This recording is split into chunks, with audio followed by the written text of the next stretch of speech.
I've had a really wonderful time the past 3 weeks exploring the cool climate regions of Victoria, Australia. I followed a lot of these wineries for years, and it was good to see what they're doing now. I was really impressed with what was happening in Macedon Ranges.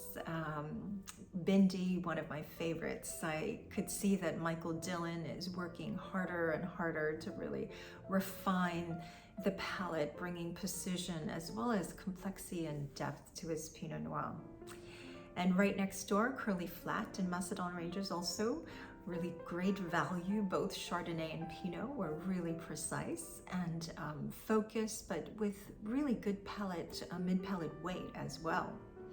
In Geelong, there's a lot of wineries there that are noteworthy, but of course, by far in Bannockburn, Gary Farr has that strong personality and reputation, and his use of whole bunches, creating more savory, earthy, kind of elements that come from the stems that give it depth and weight, and also real ability to age, but pretty impressive by far. And what Nick is doing there is, again, the next generation, bringing these wines to another level.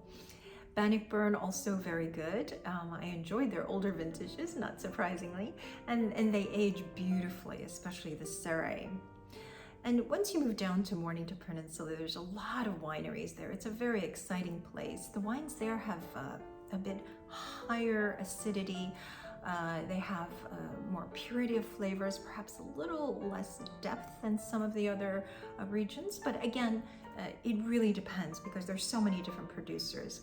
Yabby Lake with Tom Carson, they're doing impressive, amazing things, and especially with their single blocks. I tasted block 1 and 2 going back more than 10-15 years, and they really age beautifully. So this is definitely a wine to try because they have a range, and when the blocks do come out, and they're limited by quantity, they're really worth seeking. And also an interesting small new winery. I wouldn't say new, they're in the mid-90s, started in the 90s by 2 scientists who are doing micro parcels. And this is a winery called Lethbridge, 2 PhD scientists who caught the wine bug and started making a lot of Pinot Noir and Chardonnay in small batches, separating them by the different blocks. So they make over 50 different wines, and it really is a winery to explore as well. So a lot of choices, wonderful Pinots coming out of Victoria, Australia.